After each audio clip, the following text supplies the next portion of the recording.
G'day, lovely to be here in a somewhat green crop, but I am a nutrition agronomist myself with Hybrid Ag based around Wangaratta and southern New South Wales, covering a lot of Victoria. We specialise in all sorts of nutrition, custom blended fertilisers, foliar, and try to do agronomy a little bit differently. But I also am a farmer on the weekends, so always something ag going on. You don't usually get a summer crop in Victoria when it doesn't rain. However, this was the feedlot paddock last year, so we had a yeoman's plough come in and rip down to about 400 mil just to open that hard pan and access water down below, a bit of moisture. And it also reduces your evaporation on the topsoil because you'll be able to dig down and the soil's cooler underneath and the pores are broken, so you get less evaporation is sort of the trick. So that's preparing the ground properly. And then we use the carbon-based fertiliser here as well, called Pearl Array. So it's a blend of worm castings, a little bit of ammonium sulphate for plant stress, particularly that sulphur, and just a bit of MAP.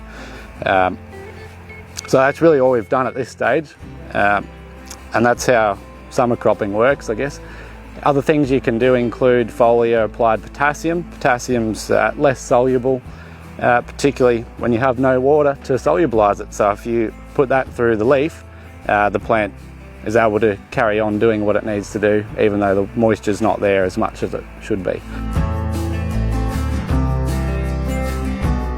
In the season, we had a late autumn break, and so the trick is, do you dry sow early and see what happens, or chase moisture after an early rainfall? The thing is, it's often better if you dry sow, provided you've done the preparation and you've got a plan in place. So for example, just down the road we put also multi-species in, however it was forage Broadacre for the winter. It was dry sown before the Anzac Day rains. Because it was dry sown, we didn't have to disturb the soil again and lose that moisture. You can lose up to 14 mils of rain at that stage out of the soil when you go and disturb it with a seeder or a cultivator to get that ground ready. So sowing early, dry sowing, and for example now with the summer crop, it's best to wait until you've got a little bit of soil moisture because you mightn't get any at all. So provided you can get this up and going, you should be relatively safe, particularly with things like sorghum and sunflower. The others look a bit fancy, but they may or may not do something, I guess. So that's one way of looking at it, just picking the season and being prepared rather than ad hoc. Sowing as early as you can. Obviously you can't do that when you don't have moisture, but dry sowing is one that a lot of farmers will do. So comes a certain time around Anzac Day, they're putting their crops in regardless whether there's moisture there or not, and that means that as soon as you do get the rain, you're not then running around like a headless chook trying to get your crops in, and so sometimes it's worth wearing out a little bit of steel just to get the crop in on time. The other thing is pumping it up early with a bit of granule, provided you can have rainfall, just to get that biomass, and finishing it off with foliars often. Things like molybdenum, boron, zinc and copper are quite deficient in this area, but they can improve nitrogen synthesis quite beneficially, so that you're not using as much urea, you're just making more use of what you apply, and that can protect yield potential in a dry year. And particularly things again like potassium we mentioned will help during grain fill when there's not a lot of soil moisture to solubilise those nutrients that the plant would otherwise be needing. So. Traits to prioritise in dry seasons. If we're talking winter cropping, it's making use of short season wheats, so rather than a winter wheat which requires vernalisation to then go reproductive, which means it needs a certain exposure to the cold to then transfer reproductive rather than vegetative. So if you choose a spring wheat instead, which most growers will do on a short season, and that did happen just last year, a lot of rearrangement of seed coming out of the silos and suppliers running out of different things. So that means it'll grow in a shorter window, but still optimise yield potential. You just will sacrifice a bit of grazing and potentially some yield early on.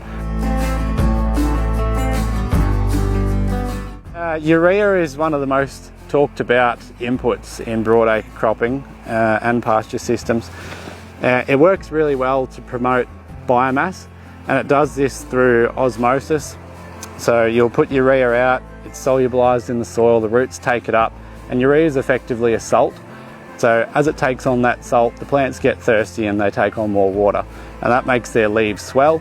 You get swollen leaves, you have bigger leaves to catch the sunlight, and that's really important for maximising your sugar and then further biomass growth. However, there's times where you can put too much reliance on urea, and we should use other nitrogen sources as well, things like ammonium sulfate, which provide a balanced form of nitrogen and also sulfur, and that sulfur is important to transfer nitrogen into complete plant protein. So if we use too much urea at once, the plant gets a bellyache, it has lots of free nitrates floating around in the sap, and that's where we get insect pressure. So those small insects will come in and suck the sap, and we go, oh bugger, we're going to have to spray. But it's often an imbalance of mineral nutrition within that plant. So if we can utilise both those sources of nitrogen at the right times, you're going to have a much healthier plant.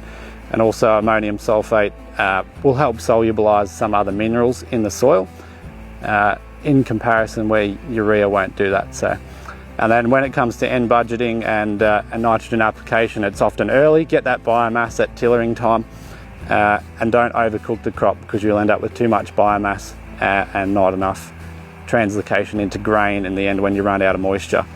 So a lot of that's just around soil moisture, and see what the weatherman says, but it's 50-50 a lot of the time.